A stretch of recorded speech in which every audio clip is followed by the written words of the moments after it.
একটু জোরে কর এরশাদ ভাই, একটু লাউড। আসসালামু আলাইকুম। আমি সর্বপ্রথম শুকরিয়া আদায় করতেছি মহান রবের দরবারে, যিনি আমাকে এত সম্মান দান করেছেন এবং সকল কৃতজ্ঞতা আমি জানাচ্ছি যারা আমাকে পদে নির্বাচিত করেছেন। সম্মানিত নেতৃবৃন্দ, সভাপতি শুধু একটু পদ নয়, এটি একটি দায়িত্ব এবং জিম্মাদার। এই দায়িত্ব পালন করতে গেলে আপনাদের সকলের সহযোগিতা আমার প্রথম। আমি আশা রাখি আমার কাজকর্মী আপনারা সকলে আমাকে সহযোগিতা করবেন। আজকে যারা আজকে আমাদের সম্মানিত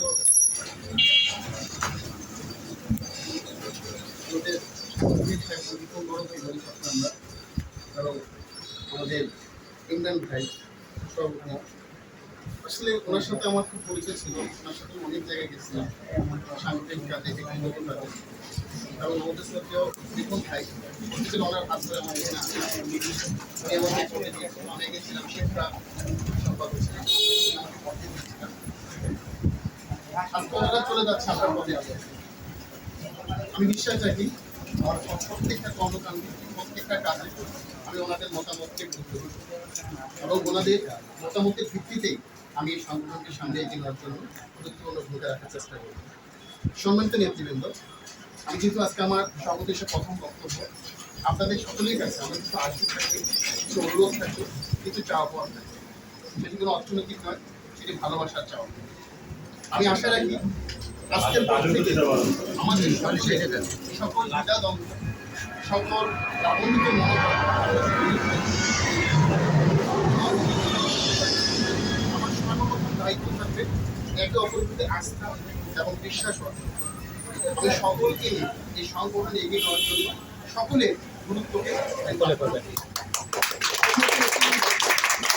আপনারা জানেন, পৃথিবীতে বাংলাদেশে না সারা পৃথিবীতে কিন্তু ইসলাম থেকে শুরু করে যারা বিমান চালায় তাদের শক্তিশালী সংগঠন রয়েছে, শুধু একমাত্র এই সিফটে নাই।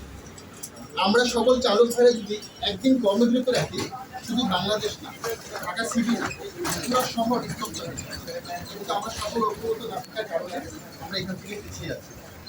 ড্রাইভার, শ্রমিক, আমরা সকলে ঐক্যবদ্ধ থেকে সকলকে নিয়ে আমি কাজ করবো, আপনাদেরকে অঙ্গীকার আমি করে যাচ্ছি। যেহেতু সভাপতি হিসেবে আমি পদ পেয়েছি, আমার অসংখ্য বক্তব্য দেওয়ার সুযোগ থাকবে, যেহেতু অনেক রাজনীতি আমি বক্তব্য দীর্ঘ করবো না। পরিশেষে সকলের কাছে আমার একটাই চাওয়া, আমরা সকলে মিলেমিশে হাতের হাত কাজে কাজ করে এই সংগঠনের জন্য কাজ করে যাবো। আপনারা সকলে আমাকে সহযোগিতা করবেন তো ভাই? ধন্যবাদ। আপনাদের সকলের সুস্বাস্থ্য কামনা করে এখানে শেষ করছি। আসসালামু আলাইকুম।